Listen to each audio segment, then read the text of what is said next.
Samantala, zero casualty na itala ng NDRRMC sa Bagyong Luis. Mga lumikas sa pamilya nagsiuwian na sa kani-kanilang mga tirahan. Ang buong ulat ihatid sa atin ang aming kasamang si Waywaya Macalma mula sa NDRRMC Live.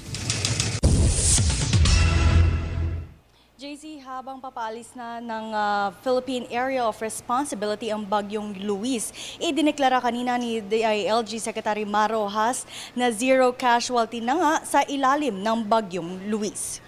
Gayunman, kanyang isinasantabi ang paglubog ng MV Maharlika 2 sa Southern Leyte na lumubog nitong Sabado at tatlo nga ang naitalang nasawi. Anya, isa itong isolated case at dahil hindi pa nakakapag-landfall ang bagyo sa lugar nang maganap ang insidente. Kanyang paliwanag ay may ilang barko na halos kaparehas ang tinahak ng MV Maharlika ay wala naman silang aberyang na i-report. Kung kaya't iimbestigahan ito ng Philippine Coast Guard kung ano ang naging sanhi at sino ang mananagot sa paglubog ng MV Maharlika ayon naman kay Defense Secretary Voltaire Gasmin. Sa kabila niyan ay biglaan naman lumobo ang apektadong pamilya dahil sa Bagyong Luis. Sa huling tala ng National Disaster Risk Reduction and Management Council ay umaabot sa 1,723 na pamilya o katumbas nito ang 7,801 na pamilya ang apektado na at ang tala last night ay mababa kumpara nga ngayon at ang mga apektadong rehiyon ay naitala naman sa Region 2, Region 1, Region 3, 4A, Caraga Region at NCR. Pero ayon kay Undersecretary Alexander Pama, ang Executive Director ng NDRRMC, ang ilang residente ngayon ay unti-unti na bumabalik sa kanilang tahanan dahil patuloy naman ang pagbuti ng panahon.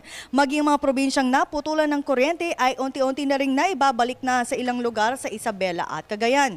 Dagdag pa ni Pama, ang ilang kooperatiba ay nagsagawa lamang ng preemptive measure kagaya sa Ilocos Region kung kaya't pinatay nila ang linya ng kuryente habang malakas ang pagbayo ng Bagyong Luis. Sa ngayon, ang masasabing hindi gaano kalaki ang iniwang pinsala ng Bagyong Luis sa bansa maliban na lamang sa pinsala sa agrikultura na kung saan hindi pa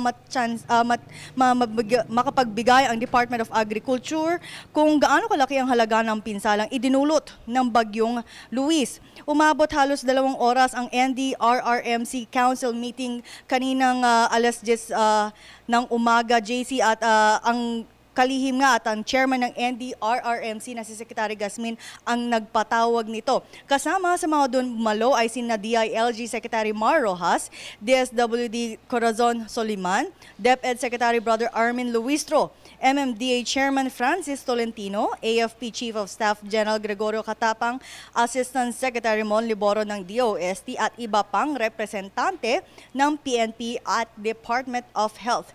Sa ngayon, JC, ay nananatili pa rin nasa red alert status ang NDRRMC at titiyakin muna nila kung nakalabas na nga ng tuluyan sa Philippine Area of Responsibility ang Bagyong Luis bago nila ibaba ang kanilang alert status. At yan muna ang pinaka-latest update mula rito sa headquarters ng NDRRMC. JC?